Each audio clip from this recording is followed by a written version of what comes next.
Hello, hello, and welcome to this edition of the Jolly Heretic. Now, today I would like to talk about the idea, often expressed by woke women, that they feel literally unsafe because of things that people have said, opinions that people have. They feel literally unsafe. Now, you might think this is an exaggeration, but I would like to take their side and show the psychology of why they would feel literally unsafe. But before I do that, I would like to remind you, please subscribe. It really helps if you do that. Please subscribe here, and most importantly, subscribe over on my Substack, jollyheretic.com, where you can get all of the best stuff that I can't put on YouTube, the spiciest content, in-person interviews, vlogs, all kinds of fascinating stuff for as little as the pint of beer a month. So please go over there and subscribe, and preferably become a paid subscriber. Now, these kinds of women that say they are literally unsafe, I was inspired to look into this by a fascinating article in The Independent entitled "Female Students Fear for Their Safety as Anti-Abortion Society Set Up by Three Men." This was published on the 20th of February.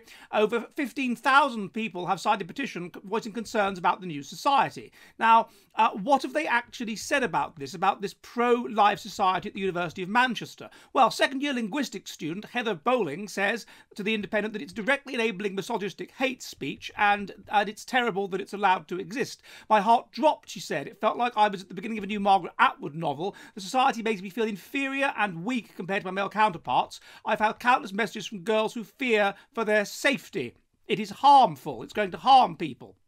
And then they interviewed an anonymous student, a former student at the University of Manchester, and she said, she says also, I have had multiple messages from women who have been through abortions and have felt personally victimised and threatened by the presence of this society on campus. And an anonymous student said that it would have driven her mad if the society had existed. "While I knew it was feasible for me to have a baby, the constant stream of guilt from people who aren't in similar circumstances would make it difficult. I kept thinking I'm a murderer or evil, like people say," she told The Independent. "I felt so dirty and horrible for ages after, and having a bunch of boys externally reinforce this would have driven me mad." Now, let's read between the lines what is actually going on here. There are numerous studies which have shown that mental instability, that is to say, feeling negative feelings very strongly, guilt, anxiety, that sort of thing, is associated with being left-wing, whereas mental stability is associated with being right-wing. I don't need to look into why that is. I've looked at it in numerous other videos, but that is the case. Now, one expression, one particular example of being very mentally unstable is a personality disorder, which is much higher among women than among men, called borderline personality disorder. And an example of this is vulnerable narcissism. And this is what you are seeing here. Borderline personality disorder is about 50% genetic and about 50% to do with environment. It is people who have a fundamental fear of abandonment.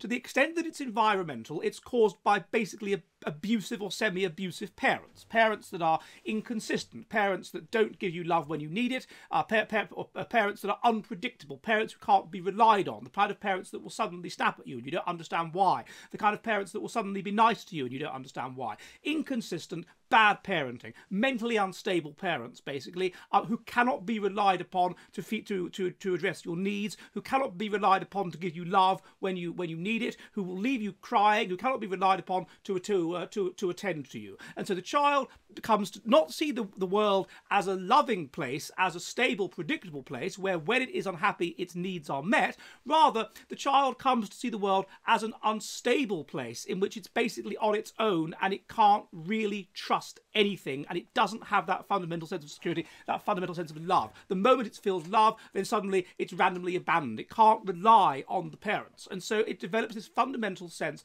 of just nothing, of nothing at the core, of no sense of security at the core, of a fear of abandonment.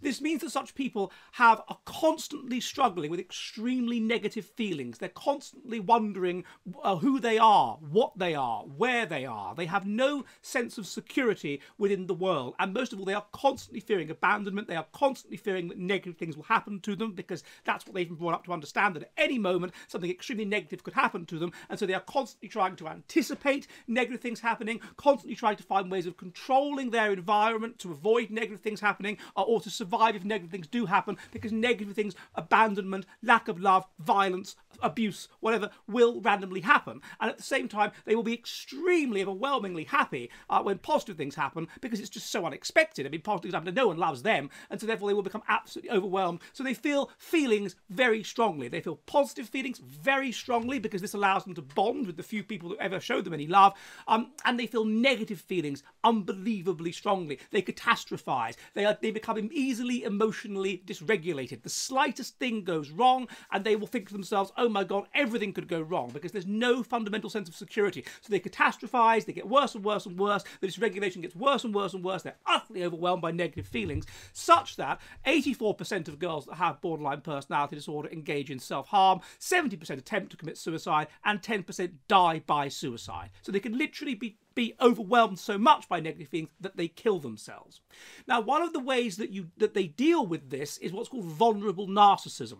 So there's narcissism, grandiose narcissism. This is where you basically tell yourself that you're brilliant and you really feel it, and those that say you're not brilliant are damaging your narcissistic idea and having power over you, and you can't stand that, so you attack them. And there's those that don't really feel that they're brilliant, the vulnerable narcissist that tells themselves they're brilliant as a way of coping with lots of negative feelings, but doesn't really feel it at all, and so throughout the day can oscillate between wanting to kill themselves and feeling that they're wonderful, wanting to kill themselves and feeling that they're wonderful, wanting to kill themselves and feeling that they're wonderful. And in order to cope with their negative feelings and their fundamental feelings that they're no good, that they're useless, that they're rubbish, that they're shit, that no one loves them, that they're going to be abandoned, they have to force themselves to tell themselves, you know, I am fab, to feel they're morally superior. Now, what these people are doing is, of course, reminding them of the negative feelings, the things they're trying to suppress, that actually, no, they're not morally superior. Actually, they've had an abortion and they've killed their child and they're a murderer. And by inducing that in them, by puncturing their narcissism, and by reminding them of that could potentially make them feel unsafe, make them feel threatened, because they're threatened by their own feelings. They know they can become overwhelmed to such an extent that they might kill themselves. So you're inducing that in them. So when they say they feel literally unsafe, that's what they're talking about. Likewise, these kinds of women will tell themselves that, you know, they are morally superior to everybody else because they are right and they are correct and they are morally good. By questioning that, you're questioning the thing which makes them feel that they're superior and they're morally good. And that, if you do that, you puncture it, you lead them back to all those negative feelings they have about themselves that they're suppressing by telling themselves. Are you ready for the future of the West?